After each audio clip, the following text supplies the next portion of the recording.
If you've ever tried to save money and failed, you are not broken. You were just playing a game without the right rules.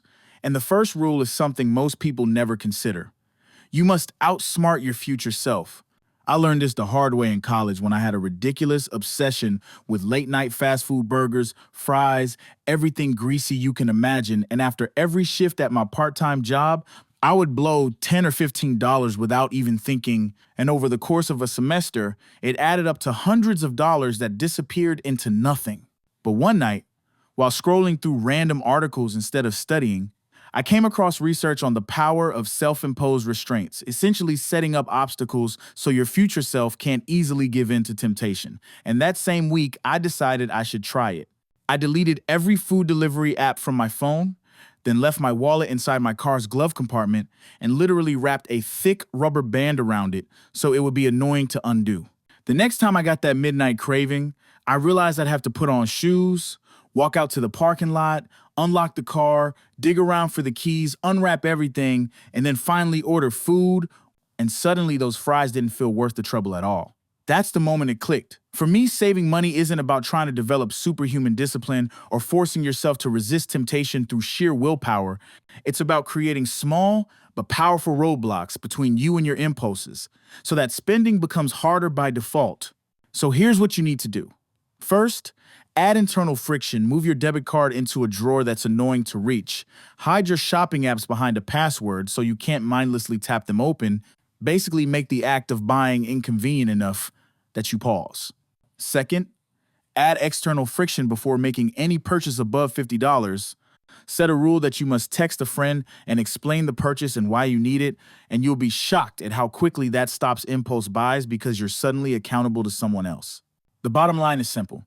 The harder it is to spend, the easier it becomes to save, even without earning a single dollar more, because you're finally rewriting the rules of the game in your favor. Most people think they struggle to save money because they lack motivation or discipline, but the truth is far simpler. They lack systems because motivation fades at the end of a long day while systems quietly keep working for you no matter how tired you are. I only realized this after failing over and over again to stick to a healthy eating plan as an adult.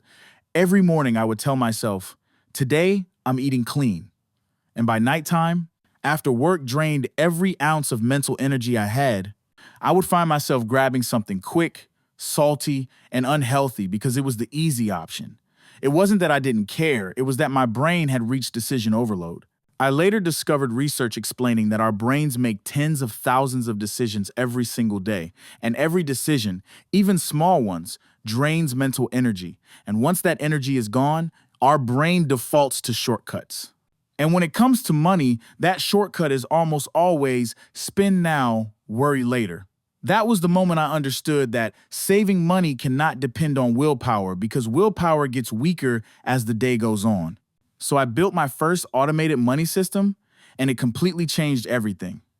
Every payday, before I even saw the money, a portion of my income automatically flowed into my retirement account.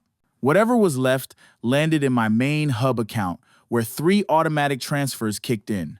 One to my short-term savings, one to my long-term investments, and one to a bill-paying account that handled recurring expenses. Suddenly, my money was moving in a structured flow without me touching anything.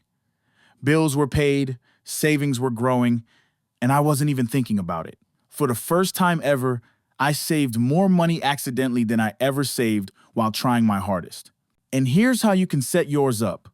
First, route a percentage of your paycheck into a completely separate savings account.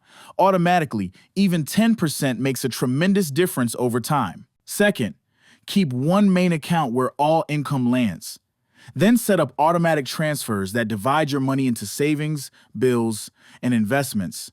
So every dollar is assigned a job the moment it arrives. Third, isolate your spending money into its own debit account so you never mix bills and splurges and you never accidentally dip into savings. Give this automated system 30 days to run on its own, and you will be stunned at how much more you save, not because you tried harder, but because the system made the right decisions for you long before. Most people think they buy things because they truly want the item itself, but science shows something very different. The excitement we feel when shopping comes mostly from anticipation, not from the actual purchase. And this tiny psychological detail is responsible for a huge amount of impulse spending. I learned this during a phase where I kept buying productivity gadgets, planners, fancy pens, digital apps, desk organizers, and every time I clicked order, I felt this rush, this powerful sense of excitement that made me think the item was going to change my life. But within a week or two, the thrill faded completely, and the item became just another thing sitting on my desk. And I'm not alone. The average person wastes well over $3,000 a year on impulse buys, and nearly half of those purchases end in regret once the excitement wears off, which proves the issue isn't that we're irresponsible, is that our brains are wired to crave the feeling of buying, not the item. So here's the solution. You need to master the 30-day delay rule. It works because it gives your brain the dopamine hit it wants while protecting your wallet from the consequences. Here's how to do it. The very next time you see something you really want, whether it's a pair of sneakers, a kitchen gadget, headphones, or whatever TikTok is pushing this week, don't buy it. Instead, open your phone and create a list called Maybe Later and write the item down. Just the simple act of writing it down gives your brain a sense of anticipation, which releases dopamine and tricks your mind into feeling satisfied without spending a single dollar. Then comes step 2. Force yourself to wait 30 full days before buying the item. If after 30 days you still genuinely want it, then buy it guilt-free. But here's the magic. 9 times out of 10, usually after only 10 or 12 days, the excitement disappears completely. You forget about the item, or you no longer care, or you realize it was just an impulse talking. And because that emotional spike fades so quickly, delaying the purchase is often all it takes to save yourself hundreds of dollars a month. This strategy alone can stop the cycle of impulse spending, protect your savings automatically, and give you the emotional clarity to tell the difference between what you actually need and what your brain only wanted for a moment. Sometimes, you genuinely do need to buy something. Maybe something broke, maybe something no longer fits, or maybe something important has worn out. But without a clear rule, these necessary purchases quickly turn into excuses to shop. And before you know it, your spending spirals out of control. That's why the one in, one out rule is so powerful, because it prevents you from drifting into unnecessary upgrades and keeps your spending grounded in what you actually need, not what clever marketing convinces you to want. I learned this myself last year when I needed a new winter coat. My old one was from nearly 8 years earlier, and the zipper had finally given out. At first, I went online and looked at brand new coats, and I almost bought one that cost over $150 because the ad convinced me it was premium quality. But something felt off, so I hesitated. A few days later, I wandered into a local thrift shop just out of curiosity and ended up finding a heavy, beautifully made wool coat for only $12 thicker, warmer, and better constructed than anything I had seen online. That moment showed me how much money people waste simply because they assume new means better. So here's how the one in, one out rule works and why it's such a game changer. First, only buy something when it's replacing something broken, worn out, or no longer usable. If your old shoes still work, you don't need a new pair just because you saw them on sale. Second, whenever possible, try to find your replacement secondhand. Older items are often built with higher quality materials. They last longer and they cost a fraction of the price, which means you save money without sacrificing quality. And third, once you bring in the replacement, the old version must leave your home. Either sell it online, donate it, recycle it, or give it to someone who might actually use it. This prevents you from accumulating clutter and stops your space from becoming a storage room for things you never use. And here's another important point. If you've lived perfectly fine without something until now, like a fancy kitchen appliance, an expensive hair tool, or a trendy blender, and you're trying to save money, that alone is usually a sign that you do not need it at all. The one in, one out rule protects your wallet, your space, and your mindset by keeping your buying habits intentional instead of impulsive. And when you stick to it, saving money becomes a natural side effect rather than a constant struggle. One of the biggest reasons people struggle to save $10,000, especially on a normal income, is because they have no clear picture of where their money actually goes. They only see the paycheck coming in and the bills going out, and everything in the middle feels like a fog. That's why you need a money map, not a complicated budget with 100 rules, but a simple way to see the four numbers that control your entire financial life, the four C's. The first C is capital, which is just your take-home pay after taxes, the amount that actually lands in your bank account.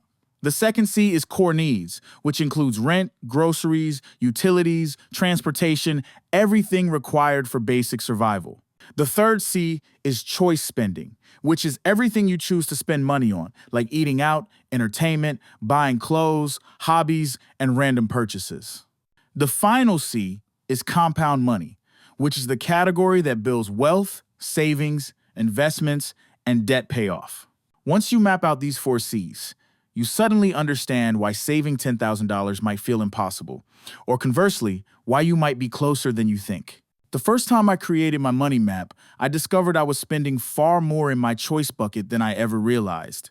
I assumed I spent maybe $100 a month on extras, but once the numbers were laid out clearly, it was closer to $300, meaning I had at least $200 every month that could be redirected toward my $10,000 goal without affecting my lifestyle at all. That's why awareness is so powerful. It frees up money you didn't know you had. So here's how to build your own money map. Open a blank spreadsheet or use a simple budgeting app. Pull your last 30 days of transactions and assign each one to one of the four C's. Don't judge the spending, just categorize it. Once everything is sorted, calculate what percentage of your income goes into each category. Most people are shocked when they see how much of their paycheck gets swallowed by choice spending. And the moment you shift even 10% of that bucket into compound money, you are already on track to save thousands faster than you thought possible. Saving $10,000 isn't about being perfect. It's about knowing exactly where your money is leaking and redirecting those dollars with intention and clarity. Saving $10,000 quickly on a normal income isn't just about starting strong. It's about staying consistent, which is where most people stumble. Life gets busy, bills sneak up, subscription prices creep higher, and small charges stack silently in the background until you realize months have passed and your savings barely moved. That's why you must use two final tools: the quarterly audit and habit stacking. The quarterly audit is your financial spring cleaning, and it's designed to catch the leaks that slowly drain your ability to save thousands. Every 3 months, download the last quarter of your bank and credit card statements and look line by line for recurring charges, forgotten subscriptions, random fees, or pricing increases you didn't notice. Most people think they spend maybe $80 a month on subscriptions, but studies show the real number is often closer to $200, which means over $100 every month is slipping away without them realizing it, money that could be going straight towards your $10,000 savings goal. Just last year, I caught a streaming service quietly charging me nearly $200 after a trial ended, and they never even sent a reminder email. I reached out politely, asked for a refund, and they returned the full amount. You can do the same with late fees, overdraft charges, annual fees, and promotional prices that expired without notice. Companies usually refund the difference if you ask kindly and confidently. But the second tool, habit stacking, is what keeps your savings journey on autopilot. Instead of trying to build new habits from scratch, which almost always fail, attach one tiny money habit to something you already do every day without thinking. If you make coffee every morning, use that 30 seconds to quickly check yesterday's transactions. If you brush your teeth every night, glance at your upcoming expenses for the week. If you commute at the same time every day, set a reminder that prompts you to transfer a small amount into savings. Over time, these micro habits become automatic, and your brain begins to associate your daily routine with financial awareness. And this is what most people miss. Saving $10,000 on a normal income is not about dramatic sacrifices. It's about eliminating silent money leaks and building effortless routines that keep you consistently moving forward. When you combine quarterly audits with habit stacking, you create a system that protects your progress, catches mistakes early, and ensures your savings keep growing month after month without relying on motivation or willpower.